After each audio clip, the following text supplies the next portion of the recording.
Up to now, we have studied about the various bridges for the DC measurement or measurement on the DC.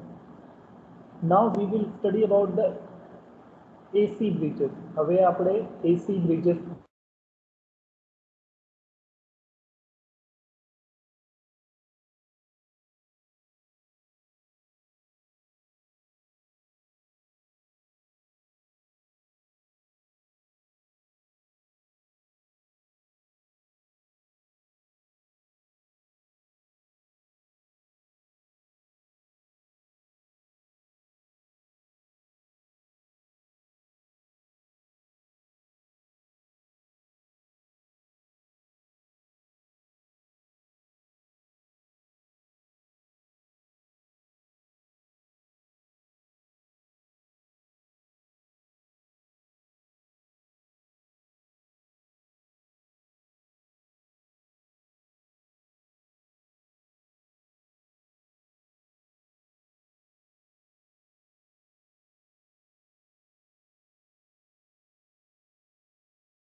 Hello, Abhishek.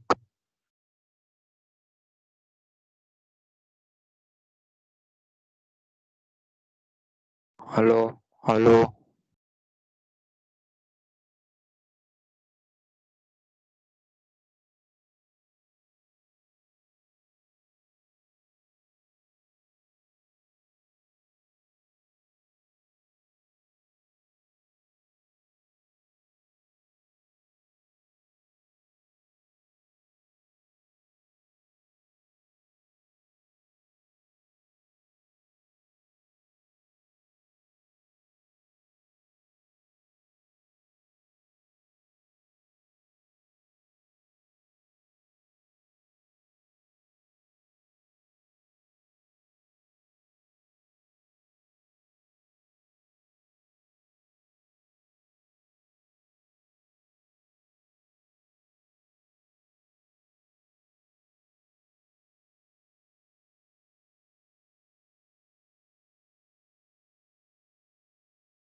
Hello. Hello hello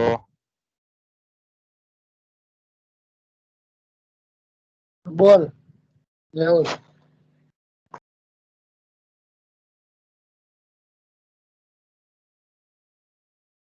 hello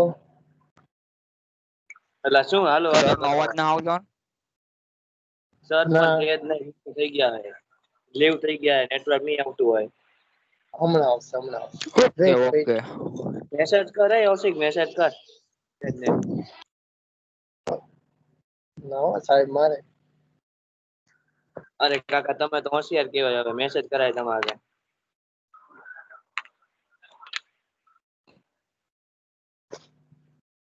હા સાહેબ બીજું બોલો સાહેબ બીજું કઈ હુકમ.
હેલો કપાઈ ગયું છું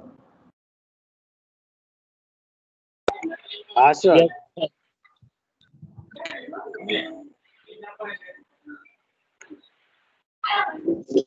તારું નો અવાજ જ નથી આવતો શું હેલો કપાઈ ગયું તું વચ્ચે સર સર અવાજ જ નથી આવ્યો અવાજ જ નથી આવ્યો સર હેલો યસ સર તમારો હેલો અત્યારે જ અવાજ યસ આવશે. સર સ્ક્રીન દેખાય છે હવે હા હા સર દેખાય છે હા સર હા સર આવાજ દેખાય છે અવાજ સંભળાય છે હા સર અવાજ સર હજી અત્યારે જ આવ્યો અવાજ સંભળાય છે અવાજ નથી આવતું આ બધું તો અમને કઈ સમજાણું નથી હા સર અવાજ આવે છે કે નહીં હવે હા સર આવે અત્યારે છે આવ્યો સર. ઓકે મને તમે આટલું કહો કે આ ક્યાંથી કપાઈ ગયું હતું તમને ક્યાંથી ખબર નહીં અમે પડે સર અત્યારે જ જોઈન્ટ આવ્યું થયા સર. ત્યારનું આવતું અત્યારે જ આવ્યું સર. જોઈન્ટ થયા ત્યારનું હેલો નહીં સંભળાતું. અમે સર જોઈન થયા ને ત્યાંનું અત્યારે જ આવ્યું નથી સર. દેખાતું. એક એક બોલો વચ્ચે કોઈ બીજો ના બોલો હા ક્યારથી નહીં ખબર પડી તમને સર અત્યારે જ પહેલેથી દેખાણું સર હતું. एक एक बोलो, મને एक्चुअली नहीं खबर पड़ती. हाँ बोलो.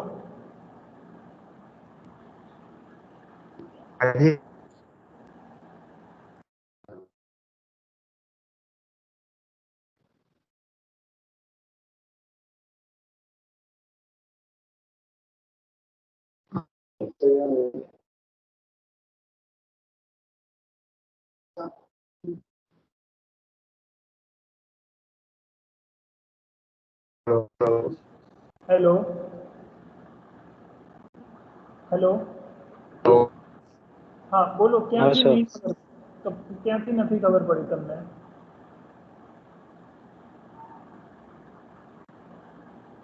સર પહેલેથી જ અવાજ નહોતો આવતો સર. ઓકે, ઠીક ઠીક છે. તો અહીંયા બેસિકલી બ્રિજ સર્કિટમાં આપણે શું કરીએ છીએ કે એક આર્મને બીજા આર્મથી કમ્પેર કરીએ છીએ. ક્યારે? જ્યારે બ્રિજ બેલેન્સ કન્ડિશનમાં હોય. તો બ્રિજ બેલેન્સ કન્ડિશનમાં ક્યારે હશે? When current through the galvanometer will be 0. So bridge will be in the balance condition. And bridge balance કન્ડિશનમાં આવવા માટે મીન્સ ગેલ્વેનોમીટરમાંથી કરંટ 0 થવા માટે શું કન્ડિશન હોવી જોઈએ કે પોટેન્શિયલ બી એન્ડ ડી નું વેલ્યુ સેમ હોય. જે પોટેન્શિયલ બી પોઈન્ટ ઉપર છે એ જ પોટેન્શિયલ ડી પોઈન્ટ ઉપર હશે. સો ઇન ધેટ કેસ જ્યારે બી એન્ડ ડી નું પોટેન્શિયલ સેમ હશે ત્યારે ગેલ્વેનોમીટરમાંથી 0 કરંટ ફ્લો થશે. It means you can compare any two branch. ત્યારે તમે કોઈ પણ બે બ્રાન્ચને કમ્પેર કરી શકશો. અને કમ્પેરિઝન કયા ફોર્મમાં કરશો? Voltage drop across specific branch. Means દરેક બ્રાન્ચ કે દરેક આર્મમાં આપણે એક વોલ્ટેજ ડ્રોપ થતો હશે. તો આર્મ 1 માં જે વોલ્ટેજ ડ્રોપ છે E1 છે, આર્મ 3 માં વોલ્ટેજ ડ્રોપ છે E3 છે, આર્મ 2 માં જે વોલ્ટેજ ડ્રોપ છે E2 છે, આર્મ 4 માં જે વોલ્ટેજ ડ્રોપ છે E4 છે.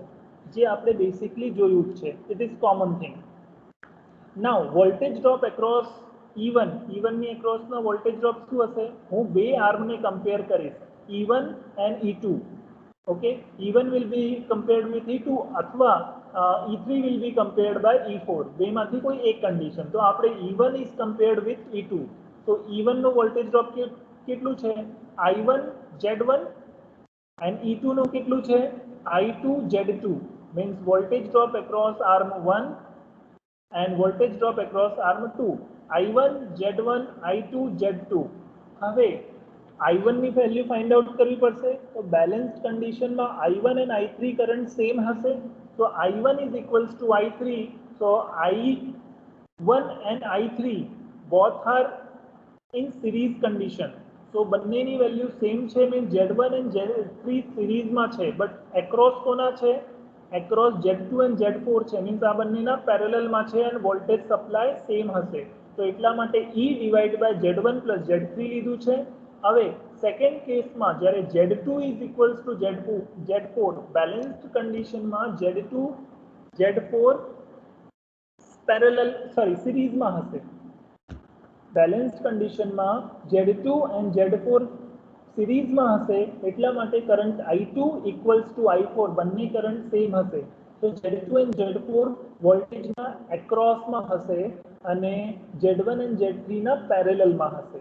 તો we can say that I2 is equals to I4. I2 અને I4 ઇક્વલ છે. તો એની વેલ્યુ શું થશે? E ડિવાઇડ બાય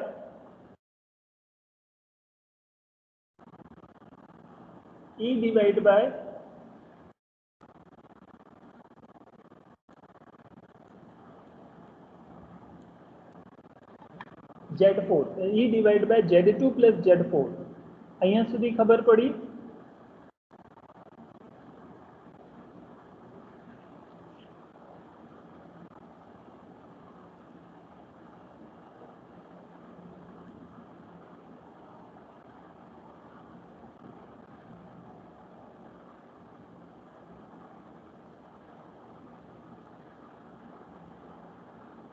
અહીંયા સુધી ખ્યાલ આવ્યો?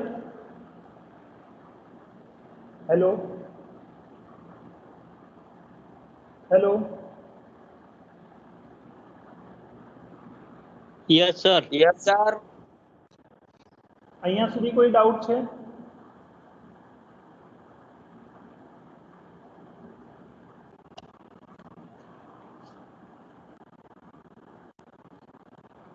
Okay, so this is the balance condition. Now this condition will be used, means I1 ની value and I2 ની value આ equation માં તમે મૂકશો. You will place the value of I1 and I2 in the equation 1. Equation 1 માં મૂકશો. તો શું થશે?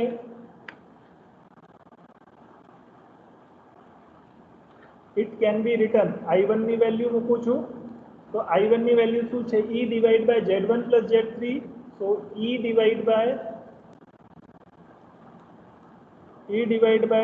Z1 plus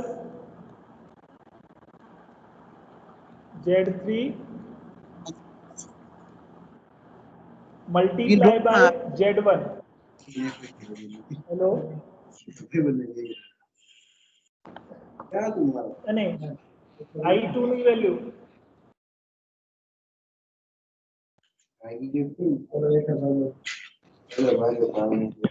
yes, હવે Patel. હોટલ બેટલ નો વચમાં નથી નાખવું, ડાયરેક્ટ હું દઈ દેવાનું આઈડી. Yes, Patel. એરટેલ માં તમે ત્યાં પૈસા હાલવાડો આમાં ડાયરેક્ટ થઈ જાય. શું છે? કેમ અંદર ગોસિપ થઈ રહ્યું છે?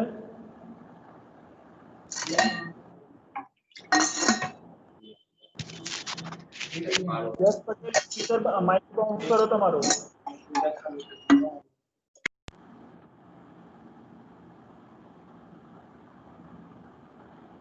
અવાજ સંભળાય છે બધાને ક્લિયરલી? યસ સર, સંભળાય છે અવાજ. ઓકે, I1 ની વેલ્યુ મૂકી E by Z1 plus Z3 multiply by Z1. I2 ની વેલ્યુ મૂકો E divide by Z2 plus Z4. Z2 plus Z4 multiply by Z2 plus Z4 multiply by Z2. તો અહીંયાથી directly E અને E cancel થઈ જશે. E અને E cancel થઈ જશે. Z2 plus Z4 અહીંયા Z1 જોડે મલ્ટીપ્લાય થશે. Z1 plus Z3 અહીંયા Z2 જોડે મલ્ટીપ્લાય થશે. It means cross multiplication. E1 અને E2 કેન્સલ થઈ જશે.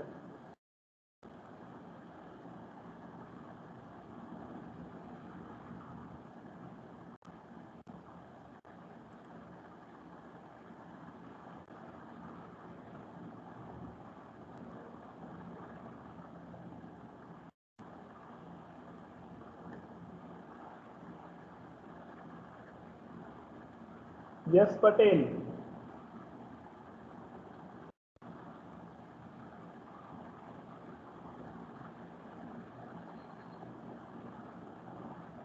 Okay, now E and E both will be cancelled. આ બંને કેન્સલ થઈ જશે. Z1 plus Z3, Z2 plus Z4 એ બંનેનું ક્રોસ મલ્ટીપ્લિકેશન થશે. So it will be like this.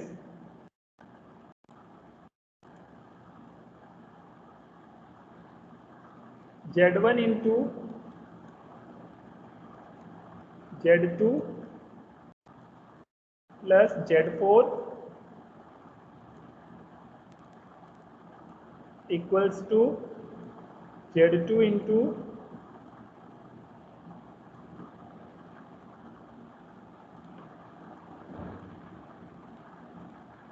Z2 into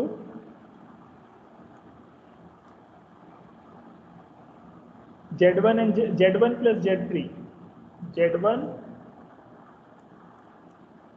plus sir cross ગુણાકાર કર્યો છે ને આમાં? શું? ક્રોસ ગુણાકાર કર્યો છે ને સર? હા, ક્રોસ ગુણાકાર કર્યો છે. હવે તમે અહીંયા જોશો તો Z1 ની જોડે Z2 plus Z4, Z1 multiply by Z2 plus Z4 means Z1 into Z2 plus Z4 અને Z2 ની જોડે Z1 plus Z3 cross multiply કર્યું છે. ક્લિયર? Yes sir. અને E કેન્સલ થઈ જશે.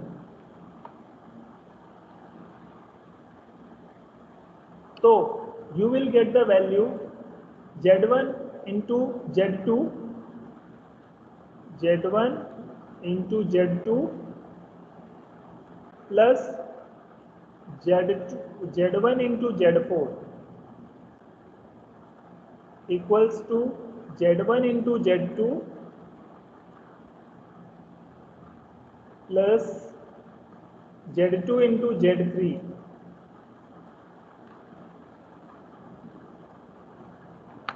ओके, तो અહીંયા Z1 into Z2 આ બંને કેન્સલ થઈ જશે, તો બાકી શું રહેશે? Z1 into Z4 equals to Z2 into Z3. So Z1 into Z4 equals to Z2 into Z3. This represents that under the balanced condition you have to use this formula for the balancing or deriving the value. Z1 into Z2 equals to Z2 into Z4 આ balance equation છે કોનો? AC bridge નું.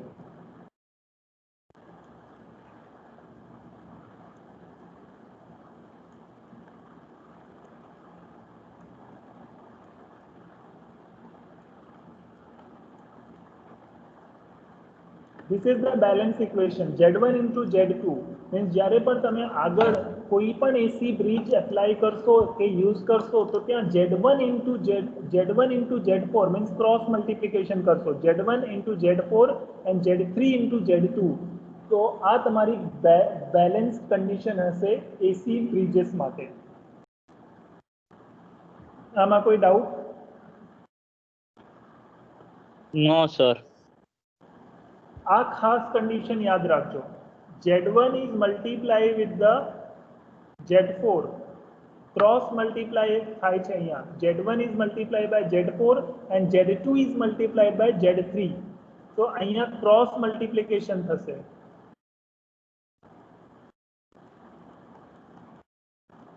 means Z1 arm and Z4 arm ને multiply કરશો, એને ઇક્વેટ કરશો Z2 arm and Z3 arm જોડે. જે અહીંયા ઇક્વેશન રિપ્રેઝન્ટ કરે છે Z1 into Z4 equals to Z2 into Z3. Same thing will be applied in the further bridges. આ જ કન્ડિશન આગળના બધા બ્રિજ માટે એપ્લિકેબલ થશે. તો સૌથી પહેલા આપણે મૂવ કરીએ Maxwell bridge. So Maxwell bridge is the device which is used for measurement of the self inductance of coil. કોઈ પણ coil નું self inductance measurement માટે આ Maxwell bridge use કરવામાં આવે છે. It is completely in the form of simple bridge. આ simple bridge ના જ ફોર્મમાં છે જેમાં આર્મ 1 માં R1 કનેક્ટ છે, એમાંથી કરંટ ફ્લો થાય છે I1. આર્મ 2 માં R2 કનેક્ટ છે જેમાં I2 ફ્લો થાય છે. આર્મ 3 જે આર્મ 3 છે એ આર્મ 3 માં તમારા સ્પેસિફિક રેસિસ્ટન્સીસ છે, તો એની વેલ્યુ શું છે? Let S C that.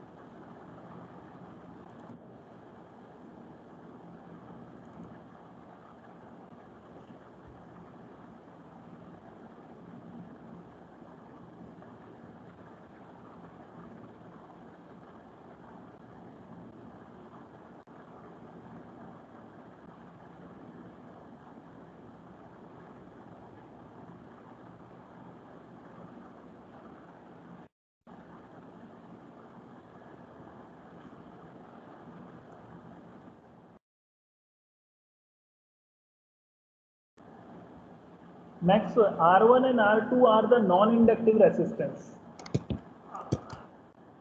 R1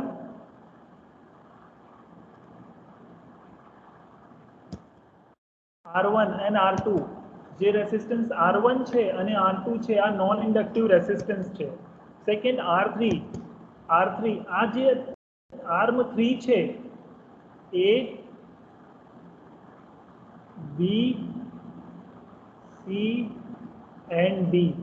So B and C ની વચ્ચે જે આર્મ છે So that arm consists of standard inductance or standard inductor and standard resistance જેની વેલ્યુ આપણને ખ્યાલ છે. તો આર્મ 3 માં જે ઇન્ડક્ટર L3 છે અને રેસિસ્ટન્સ R3 છે એ બંને સ્ટાન્ડર્ડ ઇન્ડક્ટર અને સ્ટાન્ડર્ડ રેસિસ્ટન્સ છે જેની વેલ્યુ આપણને ખ્યાલ છે. So L3 is a self inductance of standard inductance coil. L3 ની જે વેલ્યુ છે સેલ્ફ ઇન્ડક્ટન્સ વેલ્યુ છે અને જે સ્ટાન્ડર્ડ વેલ્યુ છે જેની વેલ્યુ આપણને ખ્યાલ હશે. ઓકે, એના જ રિસ્પેક્ટમાં R3 જે છે resistance R3. So R3 resistance is also standard resistance of coil. આ જે R3 રેસિસ્ટન્સ છે એ પણ કોઇલનો સ્ટાન્ડર્ડ રેસિસ્ટન્સ છે જેની વેલ્યુ આપણને ખ્યાલ હશે, which is connected between the B and C. But the arm 4 જે આર્મ 4 છે, આર્મ 4 માં જે ઇન્ડક્ટન્સ L4 છે અને રેસિસ્ટન્સ R4 છે જેની વેલ્યુ આપણને ખબર નથી. So we will derive the value of L4 and R4. આપણે આ બ્રિજના હેલ્પથી આર્મ 4 માં જે રેસિસ્ટન્સ R4 છે, ઇન્ડક્ટર L4 છે, we will derive the value of both the component. આ બંને કોમ્પોનન્ટની વેલ્યુ આપણે ડિરાઈવ કરીશું. Okay, so arm 1 consists of R1, arm 2 consists of R2, arm 3 consists of L3 and R3, arm 4 consists of L4 and R4. L3 arm 3 માં L3 and R3 standard value છે, which has been written over here. R3 and L3 બંને standard inductance and standard resistance and standard inductance છે જેની value આપણને ખ્યાલ હશે. But R4 જે છે આર્મ 4 માં એ અનનોન રેસિસ્ટન્સ છે અને આ L4 અનનોન ઇન્ડક્ટન્સ છે જેની વેલ્યુ આપણને ખ્યાલ નથી. આપણે એ વેલ્યુને ડિફાઇન કરવાનું છે. ઓકે, સો અહીંયા સુધી ક્લિયર છે?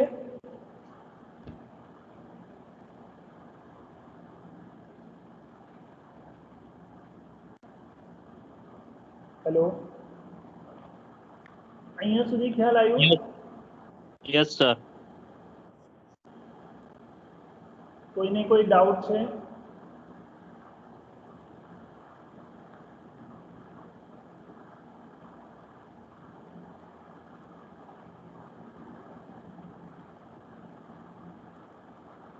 So let me assume that કે કોઈને કોઈ ડાઉટ નથી. Now what is the scenario? હવે હું તમને ડિનોટ કરું છું, મેં તમને વેલ્યુઝ નથી લખી R1, L1, R3, L4, R2. Now Z1 I will directly write the value. Z1 equals to R1. Impedance means arm 1 માં જે વેલ્યુ છે એ રેસિસ્ટિવ છે ઓનલી, તો એને હું Z1 equals to R1 માની શકું છું. અને આર્મ 2 માં જે વેલ્યુ છે એને Z2 equals to R2 માની શકું છું. સિમિલરલી આર્મ 3 જે આ આર્મ છે આર્મ 3 માં there is Z3. ત્યાં બે કોમ્પોનન્ટ છે, તો એક કયું છે R3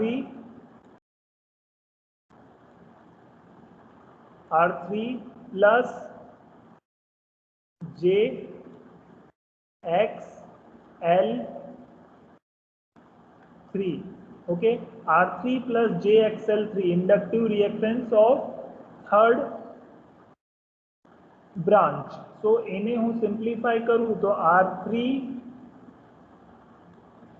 plus J omega XL3 ની જગ્યા હું શું લખું છું omega L, because of 2 pi. Omega means 2 pi F and L means inductance. So 2 pi F L equals to XL લખાય છે, તો અહીંયા J omega L3. Okay, third inductor. So એવી જ રીતે હું Z4 ને લખી શકું છું. Z4 can be written as a R4 plus J.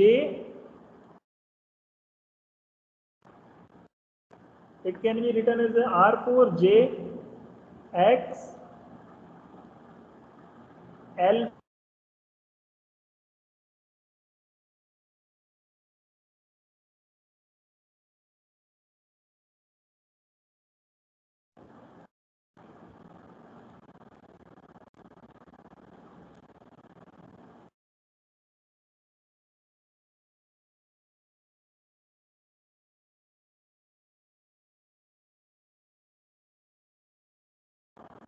L4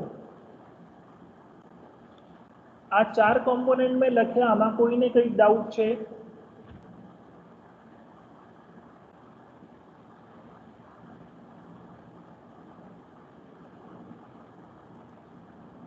hello,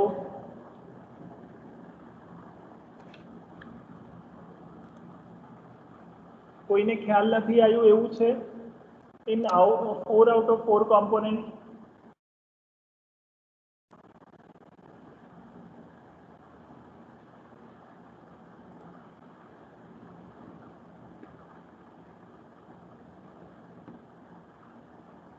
ખબર પડી કે નહીં?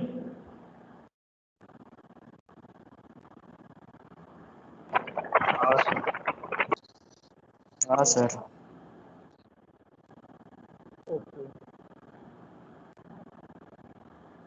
Dinesh, yes sir. Aniket, yes sir. ખ્યાલ આવ્યું? Yes sir. ચેતન છે,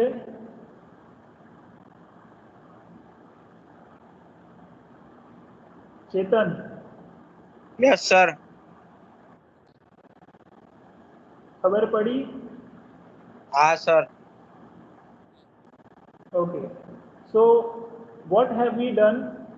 arm 1 ने R1, arm 2 ने R2, similarly arm 3 which is considered as a R3 plus JXL3 અને એને સિમ્પ્લિફાય ઓમેગા L3 માં કન્વર્ટ કરી દીધું છે, જે XL ની વેલ્યુ 2 પાઈ FL. સિમ્પલ XL ને કેવી રીતે લખો છો તમે? 2 2 પાઈ પાઈ FL। FL.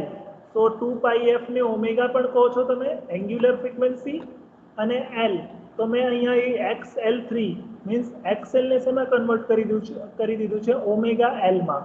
મીન્સ આ તમારો ઓમેગા થઈ ગયો 2 પાઈ F and this is your L3 અથવા L4. Okay,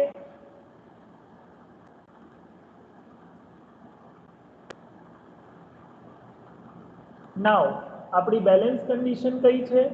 A C bridge circuit માટે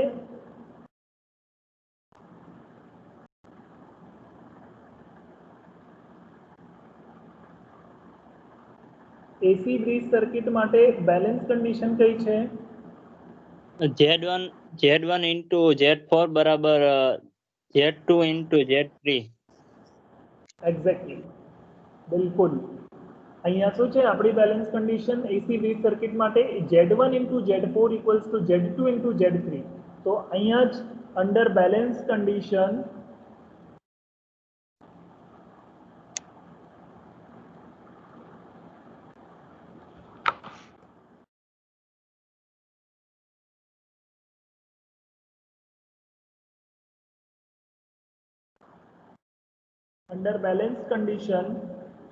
Z1 into Z4 multiply by Z2 into Z3.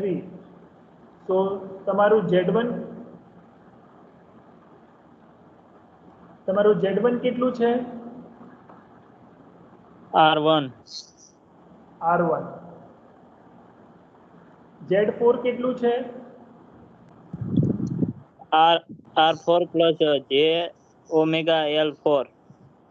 R4 plus J omega L4. Okay, equals to Z2 કેટલું છે? R2 R2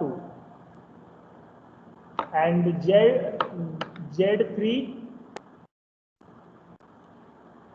Z3 કેટલું છે?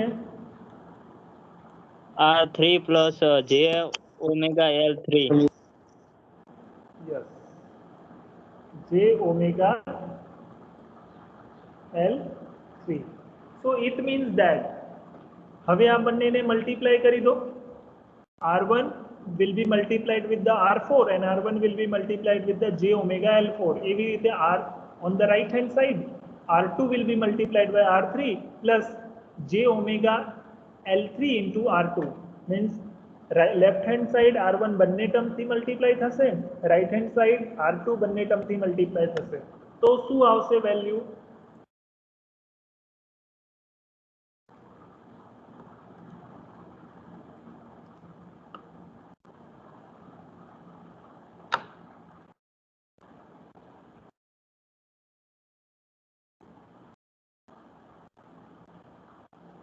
So value will be R1 into R4,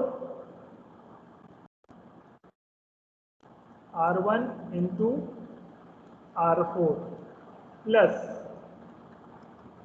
then R1 J omega L4 into R1, J omega R4 sorry J omega R1 into L4, J omega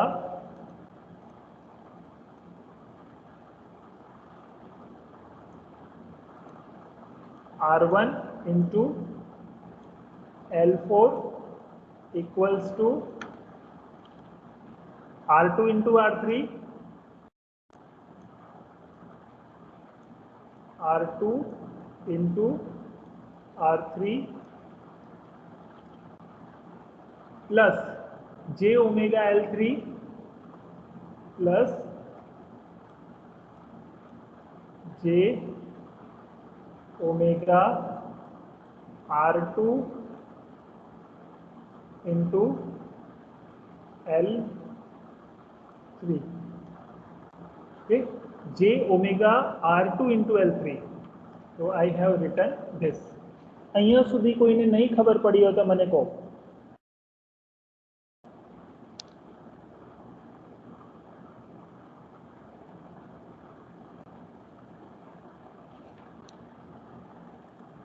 અહીંયા સુધી ખ્યાલ આવ્યું કે નથી? If you have not understood up to this point, so you can tell me.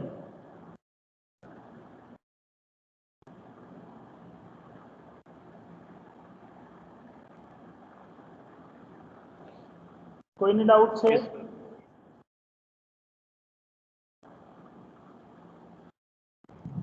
No, sir. Okay. So this is your term after multiplying in the under the condition Z1 into Z4, Z2 into Z3. તો અહીંયા બે component છે, એક real component છે. Suppose right hand side લેશો તો right hand side આ real component છે, આ ઇમેજનરી કોમ્પોનન્ટ છે. આ રિયલ કોમ્પોનન્ટ છે, આ ઇમેજનરી કોમ્પોનન્ટ છે. તો ઇમેજનરી કોમ્પોનન્ટ એ કોમ્પોનન્ટ છે જેમાં જે ઓપરેટર એસોસિએટ થયો હોય. તો અહીંયા J omega is the J omega associated with the R1 L4 which represents that it is imaginary. So હવે આપણે કમ્પેરિંગ કેવી રીતે કરીશું અથવા ઇક્વેટિંગ રિયલ ટર્મ એન્ડ ઇમેજનરી ટર્મના રિસ્પેક્ટમાં કરીશું. So first of all equate the equation, equating the equation, equating the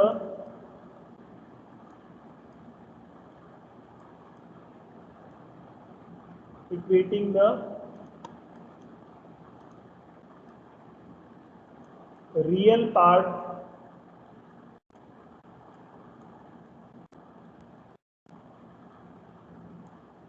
real parts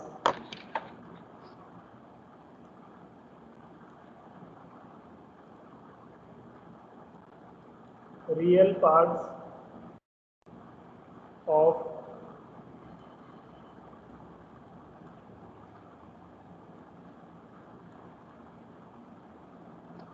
equating the real parts of equation. So in the real parts R1 into R4 equals to R2 into R3.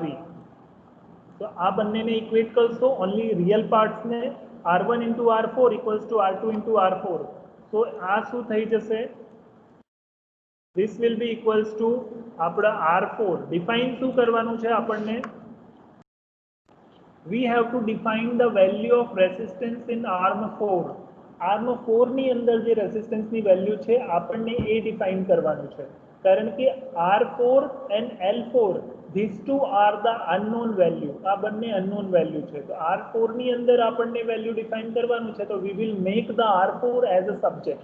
R4 ને subject બનાવીશું, તો R4 equals to R1 ડિનોમિનેટરમાં આવી જશે, so it will be written as a R2 divided by R1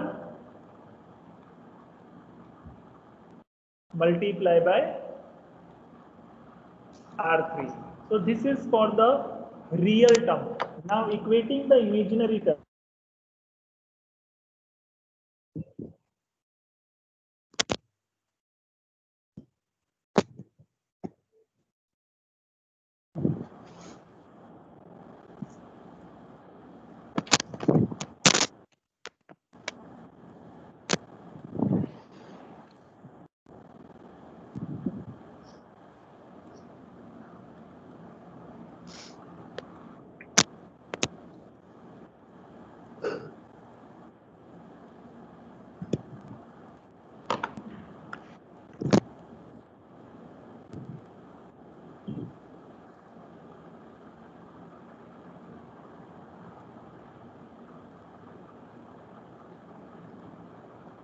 imaginary ટર્મને તમે ઇક્વેટ કરશો તો શું આવશે? જે ઓમેગા આર L1 જે omega R1 L4 equals to J omega R2 into L3. તો આ કેસમાં થઈ શું થશે? જે ઓમેગા ડાયરેક્ટલી કેન્સલ થઈ જશે, બાકી શું રહેશે?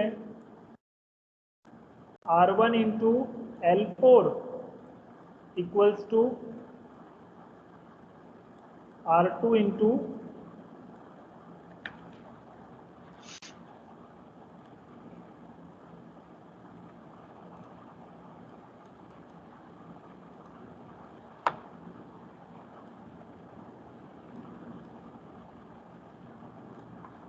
L3, R2 into L3. So what is remaining?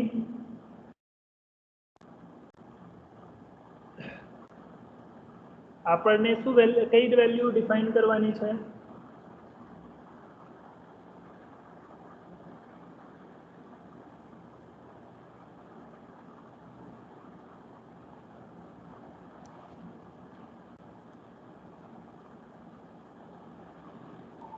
L4 ની કિંમત સર.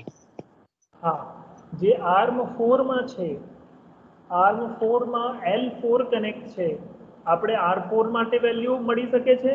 આગળ જે રિયલ ટર્મનું ઇક્વેશન રિયલ પાર્ટ્સને ઇક્વેટ કર્યું તો R4 ની વેલ્યુ મળી જશે.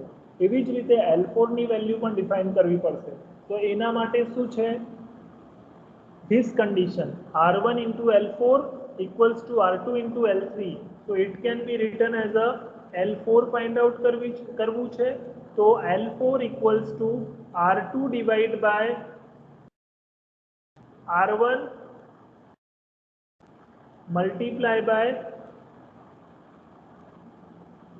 L3. Sorry, L3. So you have got the two equations. One is this and second one is this. So now you have found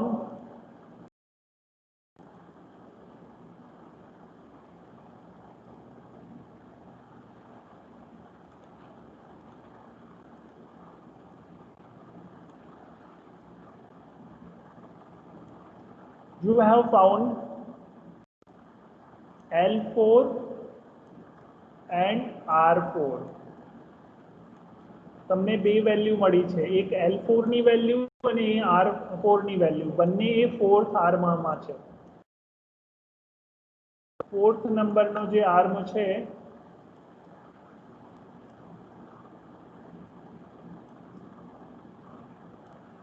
L4 and R4, L4 and R4 fourth arm ની value છે. So this is equals to L4 and R4. આ જે value જે તમારા screen ઉપર display થઈ રહી છે ફોર્થ આર્મમાં આપણે એ ડિફાઇન કર્યું છે. કોના હેલ્પથી? with the help of this equation, with this balanced equation Z1 into Z4 means opposite arm, Z1 into Z2 equals to Z1 into Z4 equals to Z2 into Z3. opposite આર્મનું product term એકબીજાની જોડે ઇક્વેટ કરશો તો તમને conditions મળશે જેને તમે simplify કર્યું છે વેલ્યુમાં. સિમ્પ્લિફાઈ કર્યા પછી તમને બે ટર્મ મળશે, એક રિયલ ટર્મ્સ મળશે, એક ઇમેજનરી ટર્મ્સ મળશે. Left hand side, right hand side બંને રિયલ ટર્મ્સને રિયલ ટર્મને એક ટાઈમમાં ઇક્વેટ કરો અને બીજા ટાઈમમાં ઇમેજનરી ટર્મને ઇક્વેટ કરશો તો તમને એક ટાઈમમાં R1 ની વેલ્યુ, R3 ની વેલ્યુ મળશે, સોરી એક ટાઈમમાં તમને R4 ની વેલ્યુ મળશે અને બીજા ટાઈમમાં તમને L4 ની વેલ્યુ મળશે. મીન્સ એક જ આર્મમાં બે અલગ અલગ પેરામીટર્સની વેલ્યુ તમને આવી રીતે મળી શકે છે. Is this clear? અહીંયા સુધી ક્લિયર થઈ ગયું?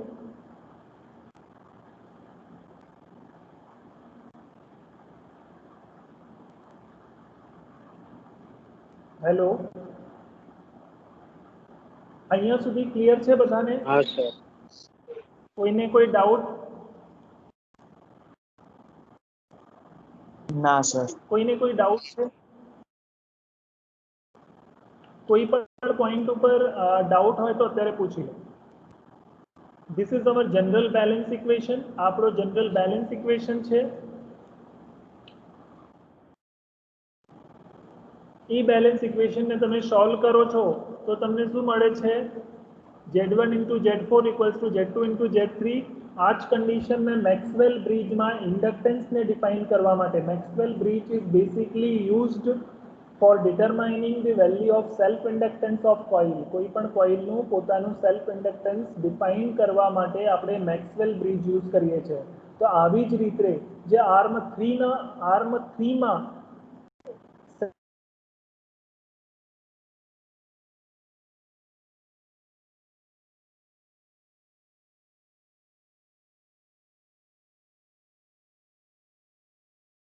વેલ્યુ છે જેની વેલ્યુ આપણે ડિફાઇન કરવાની છે. R1, R2, R3 and L3 આ ચારે ચાર વેલ્યુ આપણને ખ્યાલ હશે. R4 and L4 આપણે ડિફાઇન કરીશું. તો આ બેસિક કન્ડિશન્સથી તમે મેક્સવેલ બ્રિજને ડિફાઇન કરી શકો છો. તો this is the basic conditions. Have you understood it? ખ્યાલ આવી ગયું બધાને?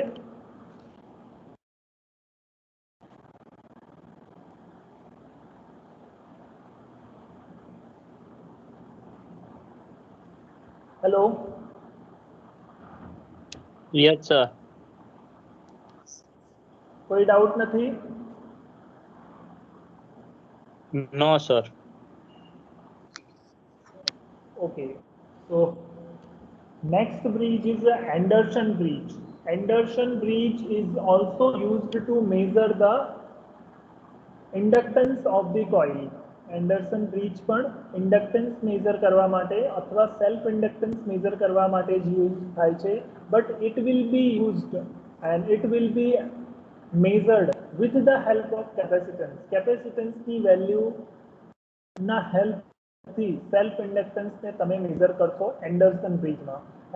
Anderson bridge is nothing but it is the modified version of the Maxwell bridge. Maxwell બ્રિજનો મોડિફાઈડ વર્ઝન શું છે? Anderson bridge. What we will see in the next lecture. એ આપણે Anderson bridge next લેક્ચરમાં જોઈશું, કારણ કે